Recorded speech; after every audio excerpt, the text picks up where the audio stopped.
नमस्कार, आप देख रहे हैं न्यूज 18 राजस्थान। मैं हूं आपके साथ आयुषी गुप्ता। बुलेटिन की शुरुआत करेंगे इस वक्त की बड़ी खबर के साथ। लोकसभा चुनाव से जुड़ी हुई बड़ी जानकारी आपको दे दे। आज आ सकती है कांग्रेस की पहली लिस्ट। कांग्रेस केंद्रीय चुनाव समिति की आज शाम 6 बजे एक अहम बैठक होगी और कई राज्यों में सीट बंटवारे पर अभी भी पेच फंसा हुआ है। कांग्रेस ने सीट बंटवारे पर सहमति का दावा किया है, तो इस वक्त की यह बड़ी जानकारी आपको दे रहे हैं। कांग्रेस केंद्रीय चुनाव समिति की आज शाम को एक अहम बैठक होने जा रही है और कई राज्यों में सीट बंटवारे पर अभी भी पेच फंसा हुआ है। तो देखिए, यहां पर अब सहमति बनती हुई दिखेगी। कांग्रेस ने सीट बंटवारे पर सहमति का दावा किया है और आज कांग्रेस की पहली लिस्ट आ सकती है, ये भी जानकारी मिल रही है। तो कांग्रेस केंद्रीय चुनाव समिति की आज शाम एक अहम बैठक होगी। उसके बाद से कहा जा रहा है कि पहली लिस्ट कांग्रेस अपनी जारी कर सकती है।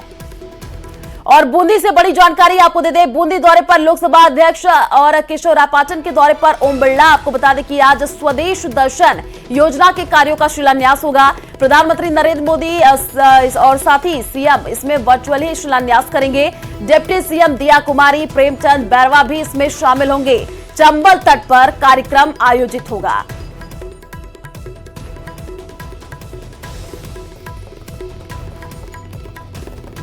और बोर्ड एग्जाम से जुड़ी हुई बड़ी जानकारी आपको दे दें। 10वीं बोर्ड परीक्षा आज से शुरू होने जा रही है। झुंझुनू के 190 परीक्षा केंद्रों पर यह एग्जाम होगा। आपको बता दें कि जिले में 26,328 विद्यार्थी परीक्षा में पंजीबद्ध है और पहली बार त्रिस्तरीय मॉनिटरिंग सिस्टम से परीक्षा की निगरानी होगी। जिला अध्यक्ष अधिकारी सुभाष ढाका ने ये जानकारी दी है। तो 10वीं बोर्ड परीक्षा आज से शुरू होने जा रही है। तैयारियां भी कर ली गई हैं। आपको बता दें कि झुंझुनू के 190 परीक्षा केंद्रों पर यह एग्जाम होगा। जिले में 26,328 जो विद्यार्थी हैं वो परीक्षा में पंजीबद्ध हैं। तो बोर्ड एग्जाम से जुड़ी हुई ये बड़ी जानकारी आपको दे रहा है। 10वीं बोर्ड परीक्षा आज से शुरू होने जा रही है और जिले में 26,328 विद्यार्थी परीक्षा में पंजीबद्ध हैं। और झुंझुनू से बड़ी जानकारी आपको दे दें। चिड़ावा सुल्ताना मार्ग पर सड़क हादसा हुआ है। अनियंत्रित होकर के कार पलट गई है। हादसे में एक लोगों की मौत की खबर है और एक घायल की भी खबर सामने आ रही है। घायल को चिड़ावा के निजी अस्पताल में भर्ती करा दिया गया है। जावता के गोलाई मोड़ पर यह हादसा हुआ है। तो इस वक्त की ये बड़ी जानकारी आपको झुंझुनू से दे रहे हैं, जहां पर चिड़ावा सुल्ताना मार्ग पर यह सड़क हादसा हुआ है और हादसे में एक की मौत की खबर है और एक लोग घायल बताए जा रहे हैं। और जयपुर से बड़ी जानकारी आपको दे दें। भाजपा में 8 जिला अध्यक्षों की घोषणा कर दी गई है। प्रदेश अध्यक्ष सीपी जोशी ने जिला अध्यक्षों की घोषणा की है। झुंझुनू बनवारी लाल सैनी और सीकर से कमल सिकवाल का नाम है। टोंक की अगर हम बात कर ले तो अजीत मेहता, डूंगरपुर से हरीश पाटीदार, कोटा शहर से राकेश जैन, कोटा देहात से प्रेम गोचर, बूंदी की अगर हम बात कर ले तो सुरेश अग्रवाल और 12 से नंदलाल सुमन का नाम बताया जा रहा है। तो भाजपा में 8 जिला अध्यक्षों की घोषणा कर दी गई है। जयपुर से इस वक्त की आपको ये बड़ी जानकारी दे रहे हैं और नाम भी हम आपको बता रहे हैं जिन जिन जिला अध्यक्षों की घोषणा हुई है, क्योंकि देखिए अब कुछ ही दिन में लोकसभा का चुनाव और उससे पहले बीजेपी पूरी तरीके से तैयारियों में जुटी हुई है और कई बड़े नाम भी इसमें हैं जिनको एक बड़ी जिम्मेदारी यहां पर मिली है। सीपी जोशी ने जिला अध्यक्षों की घोषणा की है।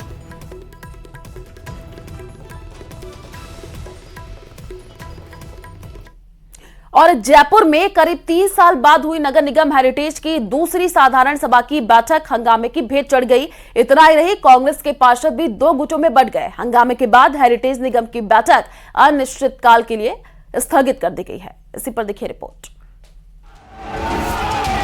हमेशा बहुमत से चलेगा। नगर निगम हेरिटेज की साधारण सभा में हंगामा। बैठक शुरू होते ही बीजेपी पार्षदों ने जताया विरोध। 2 खेमों में बंटे कांग्रेस के पार्षद। तस्वीरें जयपुर हेरिटेज नगर निगम की है, जहां एक तरफ पार्षदों में हाथापाई हो रही है तो दूसरी तरफ प्रस्ताव में मत विभाजन की मांग हो रही थी। सदन में काफी गहमागहमी थी। करीब 3 साल के लंबे इंतजार के बाद नगर निगम की दूसरी साधारण सभा का आयोजन किया गया था, जिसमें अवैध बूचड़खाने और मीट की दुकान हटाने के लिए स्पेशल टास्क फोर्स के गठन के, सफाई कर्मचारियों के लिए डिस्पेंसरी और जन औषधि केंद्र खोलने, इसके अलावा पार्षदों को इलेक्ट्रिक 2 व्हीलर देने और 208 पदों की स्वीकृति समेत 7 प्रस्तावों पर चर्चा होनी थी। लेकिन बैठक शुरू होते ही बीजेपी पार्षदों ने विरोध करना शुरू कर दिया। बीजेपी को यहां कांग्रेस के सिविल लाइंस के पार्षदों का समर्थन मिला। हंगामा करते हुए बीजेपी पार्षद वेल में पहुंच गए। इस दौरान विधायक गोपाल शर्मा और विधायक बालमुकुंद आचार्य सदन में मौजूद थे। हालांकि हंगामा बढ़ता देख मेयर सदन को स्थगित करके चली गईं। कि जयपुर को मैं ये कह रहा था कि ये मर रहा है, ये इसलिए कह रहा हूं कि चार दीवारी जगह जगह से अंदर के मकान जर्जर हो चुके हैं, ढह रहे हैं, कहीं पर सफाई नहीं है। आप बताइए कि एक व्यक्ति मृत्यु का प्रमाण पत्र लेकर के आए, बाल छिले हुए हैं, पिताजी याद कर रहा है और उससे ये कहा जाए कि इतने पैसे दोगे तो जो बहुमत होने का दावा कर रहे हैं, जो महापौर जी को हटाने का दावा कर रहे हैं, जो महापौर जी के पक्ष में बहुमत होने का दावा कर रहे हैं, उसमें कहीं मैं शामिल नहीं हूं। मोटा बजट जिसको शहर को सुंदर सजाने का इतना बड़ा काम, केंद्र सरकार की इतनी योजनाओं का लाभ आपको घर बैठे मिलता था, पिछली सरकार ने तो नहीं किया, लेकिन केंद्र सरकार जो भेज रही थी वो भी नहीं पहुंच पाए। जन कल्याणकारी काम थे या हमारे शहर को सुंदर बनाने का स्मार्ट सिटी का काम था।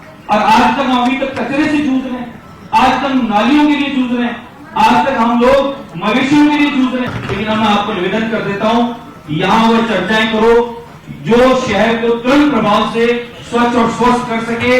निगम में हंगामे के बीच मामला तब और चर्चा में आ गया जब बीजेपी विधायक गोपाल शर्मा ने बोल दिया कि यहां पाकिस्तान नहीं बनने देंगे। हम चाहे जिसको जैसे भी आचरण कर सकते हैं, सड़क को चाहे जब रोक सकते हैं, चाहे जहां हम हटवाड़ा लगा सकते हैं। तो मैंने कहा कि जयपुर को मिनी पाकिस्तान नहीं बनने देंगे। इसका आशय है कि इससे क्या होगा कि आर्थिक गतिविधियां रुक जाएंगी। आज पाकिस्तान के अंदर किसी तरह का आर्थिक विकास है ही नहीं, कहां भारत कहां पाकिस्तान। और कहा कि हम ये नहीं बनने देंगे, वो नहीं बनने देंगे। मैं तो ये नाम भी नहीं लेना चाहता, मैं तो हिंदुस्तान का नाम लेना चाहता हूँ, भारत का नागरिक हूँ, भारत का नाम लेना चाहता हूँ, इंडिया गठबंधन का आदमी हूँ, इंडिया का नाम लेना चाहता हूँ और ये कहना चाहता हूँ। दरअसल मामला तो यूडी टैक्स का था और ये मामला निर्माण से जुड़ा था जिसमें कंपनी को ठेका दिया गया था। लेकिन इस बयान से मुद्दा सुर्खियों में आ गया। पिछले 1 साल से ज्यादा वक्त से कांग्रेस विधायक और पार्षद महापौर को कुर्सी से हटाने में लगे हैं। मुनेश गुर्जर के सामने दोहरी चुनौती है कि एक तरफ निगम चलाना है तो दूसरी तरफ अपनी कुर्सी भी बचानी है। जयपुर से न्यूज़ 18 राजस्थान के लिए महेश दादीज की रिपोर्ट।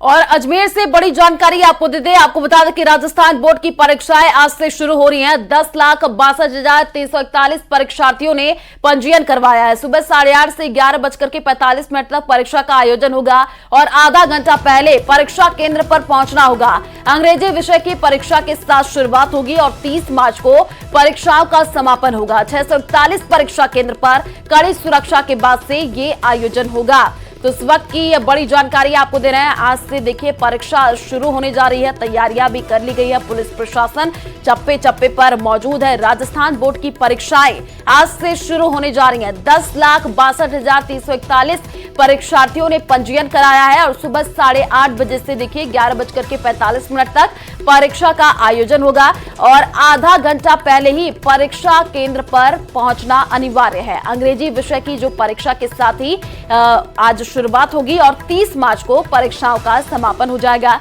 641 परीक्षा केंद्र पर कड़ी सुरक्षा रखी गई है और उसके बाद से परीक्षा का आयोजन करवाया जाएगा।